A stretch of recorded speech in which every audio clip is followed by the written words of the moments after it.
साहित्य अकादमी के कार्याध्यक्ष डॉक्टर दामोदर जी खड़से से निवेदन करती हूँ कि वे आज के कार्यक्रम के अध्यक्ष तथा महाराष्ट्र राज्य हिंदी साहित्य अकादमी के अध्यक्ष सांस्कृतिक कार्य मंत्री माननीय संजय देवतले जी को तथा अतिथियों को मंच पर ले आए।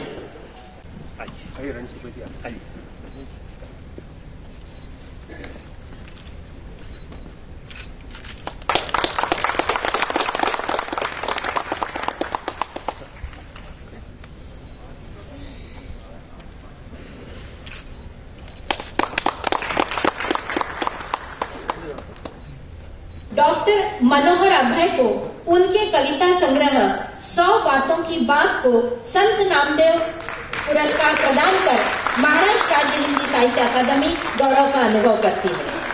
डॉक्टर मनोहर अभय।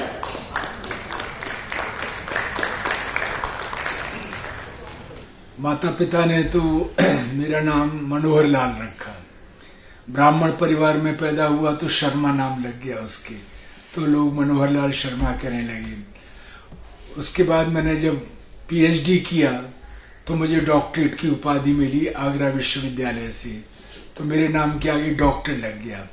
तो जो मेरा व्यावसायिक जीवन था उसमें मैं डॉक्टर मनोहर लाल शर्मा के नाम से या एमएल शर्मा के नाम से जाना जाता था जी। लेकिन जब मैंने बचपन में लिखना शुरू किया जी, और करीब 10 साल की उम्र से मैं लिख रहा हूँ, तो उस समय मेरे दिमाग में आया कि मनोहर लाल शर्मा जो नाम है साहित्यिक नहीं लगता जी। तो मैंने अपना नाम बदल दिया और बदल के मनोहर अभय कर दिया। अच्छा। और जब मैं पीएचडी हो गया था तो मैंने डॉक्टर लगा दिया, तो डॉक्टर मनोहर अभय के नाम से मैं साहित्यिक जगत में जाना जाता हूँ। कविता मेरी पहली रुचि है जी। मेरे पिता जो थे वो राजस्व विभाग में उत्तर प्रदेश में काम करते थे जी। वो अपने जमाने के पहले हाई स्कूल पास आदमी थे। अच्छा। गांव के रहने वाले एक छोटे से गांव में पैदा हुए। मेरा जन्म भी गांव में हुआ जी। अलीगढ़ जिले में पैदा हुआ मैं। और जब वो मैट्रिक करके आए थे तो आसपास के सैकड़ों गांव के लोग उन्हें देखने आए कि वो बालक कौन है जिसने मैट्रिक पास किया है। और मैं अपने परिवार में सबसे पहला व्यक्ति था जिसने पीएचडी तक शिक्षा प्राप्त की। तो इस तरह से जो पिता की परंपरा थी थोड़ी थोड़ी मैंने भी निभाने की कोशिश की। अपना जीवन मैंने इस एजुकेशन में ट्रेनिंग करने के बाद में एक अध्यापक के रूप में शुरू किया। उसके बाद मैंने एमकॉम किया। एमकॉम की शिक्षा में रहते हुए पढ़ाते हुए फिर मैंने वहीं से पीएचडी किया। और मेरे जो निर्देशक थे वो मेरठ कॉलेज के भूतपूर्व प्रधानाचार्य थे और अर्थशास्त्र के बहुत बड़े ज्ञाता थे और बहुत विद्वान थे। उनका नाम था डॉक्टर के शर्मा। तो मैंने मेरठ से पीएचडी की तैयारी की और आगरा विश्वविद्यालय में वो सबमिट किया। इसके बाद में पीएचडी के बाद में मुझे हरियाणा सरकार का ऑफर मिला एक रिसर्च ऑफिसर के रूप में काम करने का। और वहां मैंने एक शोध अधिकारी के रूप में लोक संपर्क विभाग में कार्य किया। लोक संपर्क विभाग में कार्य करते करते मेरा काम था आर्टिकल तैयार करना, फीचर तैयार करना, प्रेस नोट तैयार करना, ये काम था मेरा। उसी बीच में मुझे वहां के राज्यपाल श्री बीएन चक्रवर्ती का लोक संपर्क अधिकारी बना दिया। तो मैं उनका एक प्रेस लियाजन ऑफिसर के रूप में काम करता था और उससे वो मुझसे बहुत प्रसन्न हुए। बाद में उनकी पत्नी ने एक संस्था थी, गैर सरकारी संस्था, family planning association of India. ये एक भारत का चैप्टर था जिसका हेडक्वार्टर्स मुख्य कार्यालय लंदन में है और उसका नाम है इंटरनेशनल प्लान्ड पेरेंटहुड फेडरेशन। ये 1949 में 1949 में फैमिली प्लानिंग एसोसिएशन की स्थापना पहले स्वतंत्र भारत के रिजर्व बैंक ऑफ इंडिया के पहले गवर्नर उनकी पत्नी श्रीमती रामा राव धनवंती रामाराव जी। उन्होंने और श्रीमती आवाबाई बी वाडिया, जिनको भारत सरकार ने पद्म विभूषण की उपाधि दी, इन दोनों ने मिलकर के उस संस्था की स्थापना की। उस संस्था में मुझे काम करने का मौका मिला। पहले मैं हरियाणा में था, वहां मैं जनरल मैनेजर था हरियाणा का। उसके बाद मेरा स्थानांतरण ट्रांसफर हुआ और मैं बॉम्बे एज डायरेक्टर आया यहाँ पर। कहाँ पर जैसे बॉम्बे में? बम्बई में 1990 में जी। और उस समय मुझे गांव के क्षेत्रों में परिवार नियोजन पर परियोजनाएं प्रोजेक्ट्स तैयार करना, उनको इम्प्लीमेंट्स करना, उनकी फाइनेंसिंग तैयार करना, उनकी मॉनिटरिंग करना, ये सारा कार्य मुझे दिया गया। तो जब मैं आया था तो 26 प्रोजेक्ट थी और मेरे कार्यकाल में 49 प्रोजेक्ट्स हो गई। और भारत के छोटे छोटे गांव में, आदिवासी इलाकों में मुझे काम करने का मौका मिला और उस जिंदगी को देखने का मौका मिला। उसके बाद में जब मैं 60 साल पर पहुंचा तो मुझे रिटायरमेंट मिला, लेकिन मुझे रिटायरमेंट दिया नहीं गया और मुझे एक साल का एक्सटेंशन मिला, 5 एक्सटेंशन मिली। और रिटायरमेंट के असली रिटायरमेंट के 2 साल पहले मैं संस्था का सबसे प्रमुख सचिव बनाया गया, जो कि चीफ एग्जीक्यूटिव ऑफिसर के रूप में होता है और उसका डेजिग्नेशन है सेक्रेटरी जनरल। उस पद से मैं 2004 के अप्रैल में रिटायर हुआ। लेकिन मेरा लेखन बीच में तो धीरे धीरे चलता रहा, कभी कुछ। सबसे पहली किताब मेरी जब भारत की स्वतंत्रता की 25वीं जयंती मनाई गई तो मैंने एक पुस्तक लिखी जिसमें कविताएं थी, एक चेहरा 25 दरारें हैं। मेरा इसका मतलब था कि एक साल में भारत के चेहरे पे एक दरार पड़ती गई है, बजाय इसके कि वो एक समग्र रूप से भारत आए, भारत बढ़ता चला गया।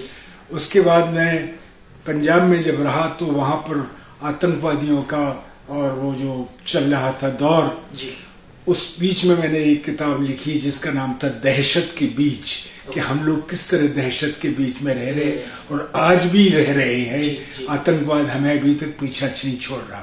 तो उस पुस्तक में उस तरह की कविताएं थी और उसमें हौसला इस बात का था कि तुम कितनी ही दहशत पैदा करो, हम जिंदा रहेंगे।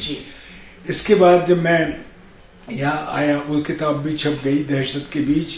जब मैं रिटायर हुआ तो मेरे पास कोई काम नहीं था और मैं सोच रहा मैं क्या करूं, तो मुझे आध्यात्म की तरफ मेरा ध्यान गया और मैंने गीता पढ़ी और गीता पढ़ते मैंने सोचा इस पर कुछ लिखा जाए। तो मैंने एक अजीब तरह की गीता लिखी है जिसके 700 श्लोकों के एक श्लोक का शीर्षक टाइटल दिया मैंने, जो कहीं भी आपको नहीं मिलेगा। और उसके बाद में उसका अनुवाद दिया, ट्रांसलेशन किया हिंदी में। और वक्त लगा इस चीज को बनाने में, मतलब आपको ये लिखने में कितना वक्त गया होगा? मैं बताता।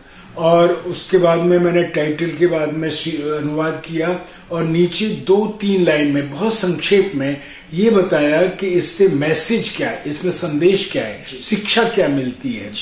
और ये 3 भाषाओं में है, संस्कृत में है, हिंदी में है। संस्कृत रोमन स्क्रिप्ट में है और इंग्लिश में ट्रांसलेशन है, इंग्लिश में टाइटल है और इंग्लिश में मैसेज है। इस तरह की ये गीता है, कहीं भी आपको इस तरह की नहीं मिलेगी।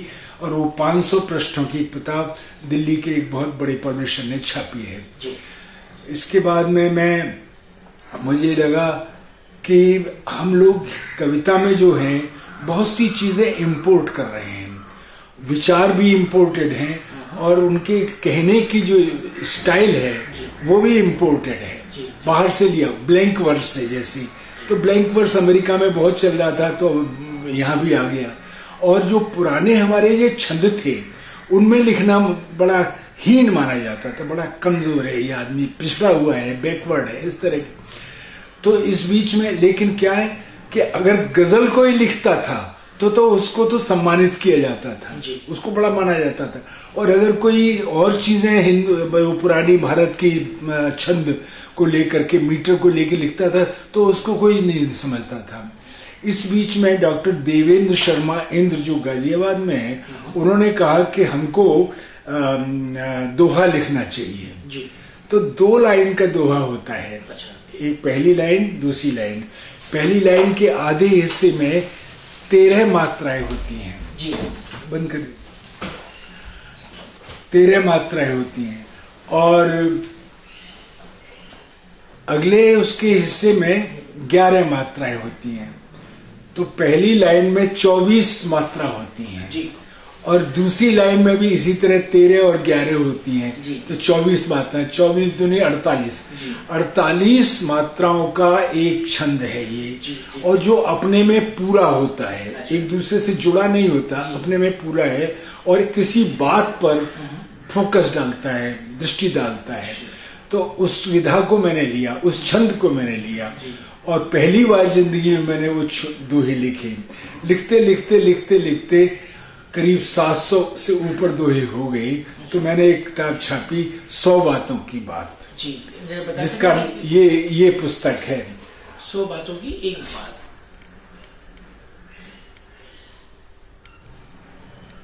ओके, ये मार्केट में पब्लिश हुई, मार्केट में अवेलेबल है। तो ये 2012 में मैंने छपाई जी। और मैंने अपनी माता के नाम से एक ट्रस्ट बनाया है जी। जिसका नाम है राजश्री प्रतिभा प्रतिष्ठान। अच्छा, तो मैंने उनकी स्मृति में जो ट्रस्ट बनाया उसी से इसको छपवाया। अच्छा, और छपवाने के बाद में मैंने इसमें क्या कि आदमी की पहली आवश्यकता रोटी है। जी तो मैंने इसमें लिखा कि सौदे समझौते नहीं जी और नहीं सौगात और नहीं खैरात, दो रोटी की बात है 100 बातों की बात। इस तरह से मैंने लिखा। लेकिन केवल इतना ही नहीं है, ये पुस्तक, ये कविताएं हैं। मैंने पहली बार दोहे ऐसे मिले जिनको अलग अलग शीर्षकों में मैंने बांटा। जैसे बसंत पर कोई अगर मैंने दोहे लिखे हैं 10-15 तो एक जगह कर दिए, वर्षा ऋतु पर है तो एक जगह कर दिए। इस तरह के नहीं मिलेंगे आपको। लेकिन ये पूरी किताब भारत को समर्पित है। सबसे बड़ी चीज ये है कि भारत का अतीत, भारत की गरिमा, भारत का प्राइड, भारत की ग्लोरी अतीत में क्या थी और कैसे इस पर आक्रमण हुए और कैसे हम भारतीयों ने उन आक्रमणों को झेला, सोमनाथ कैसे लूटा गया, ये सारी कहानी इसमें लेकर के फिर अंग्रेजों का यहाँ पर आना और अंग्रेजों के खिलाफ किस तरह से नाना साहब, लक्ष्मीबाई, तात्या टोपे ये आगे बढ़ करके इन्होंने विद्रोह किया और वो विद्रोह तिलक लेकर के आए, सुभाष लेकर के आए, यहाँ तक कि खुदीराम बोस जैसा बच्चा वो भी इसमें आहुति डाल गया। इन सारे चित्रों को मैंने दिया। फिर पार्टीशन हुआ मैंने, और वो क्या हुआ, पार्टीशन के साथ में दंगे हुए, फसाद हुए, वो किसी की साजिश थी, ये मैंने लिखा। और किस तरह से बेचारे वहां से अपना सामान ढो के लाए है जी, और कैसे कुछ राहत शिविरों में रहे, कुछ सड़कों पर ढेर, मत पूछो रैना कटी कैसे हुई सवीर। ये मैंने पार्टीशन से आए हुए लोगों के बारे में लिखा है।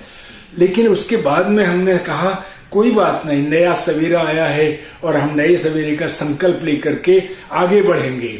लेकिन वो हमारे संकल्प चकनाचूर हुए। और किस तरह से ब्यूरोक्रेसी और वो लोग जिन्होंने कभी राष्ट्रीय आंदोलन में भाग नहीं लिया, वे राजा महाराजा जो कि अंग्रेजों के राज दरबार में शामिल थे, केवल एक कुर्सी जोधपुर की छोड़ करके, वो उदयपुर की छोड़ करके बाकी सबके सब राजा थे अंग्रेजों के आमने घुटने टेक गए थे। तो सिंहासन ढोते रहे अपने घुटने टेक और राय बहादुर लिख रहे भगत सिंह पर लेख। आज ये हालत हो गई है। तो वो लोग सब इसमें शामिल हो गए सरकार में आकर के, और उन्होंने जिन त्यागी तपस्वियों ने राष्ट्रीय सेवा की थी उनकी बुद्धि को भ्रमित करके, खराब करके और राष्ट्र का सारा चकनाचूर कर दिया। इस तरह से दिया। पर इसके बाद में फिर भी मैंने नए नए हौसले दिए। आदिवासियों की जिंदगी, औरतों की जिंदगी, इन चीजों को लेकर के, भारत के तीज त्योहार, भारत की जो वैदिक फिलोसफी है, इस सब को लेकर के मैंने ये पुस्तक तैयार की। बाद में मैंने कभी भी इस बात पर ध्यान नहीं दिया कि मुझे कोई इनाम मिले, कोई पुरस्कार मिले, कोई सम्मान मिले। बचपन में बड़ी चाह थी, तो वो मैं कहानियां लिखता था, स्कूल की प्रतियोगिताएं होती थी, कविताएं लिखता था तो मुझे इनाम मिलते थे, बड़ी खुशी होती थी। बाद में जब मैं प्रौढ़त्व में आ गया, प्रौढ़ हुआ, तो मेरे को सारा ये झंझट बेकार लगता, मैंने कभी नहीं अप्लाई किया। इस बार जब मैंने ये पुस्तक अपने मित्रों को दिखाई, उन्होंने कहा कि आप इसको तो भेजो। मैंने कहा मैं नहीं विश्वास करता। बोले आप हमें दे दो। तो मेरे मित्रों ने बहुत आग्रह किया और यहाँ तक कि फॉर्म भी मेरे घर पे लाके दे दिया और मैंने ये महाराष्ट्र राज्य हिंदी साहित्य अकेडमी में भेज दी। और मैं भूल गया और इस बात को कम से कम नहीं तो 15 महीने 16 महीने हो गए। तब 15-16 महीने बाद मुझे पता लगा कि मेरी पुस्तक को चुन लिया गया है और ये हुआ।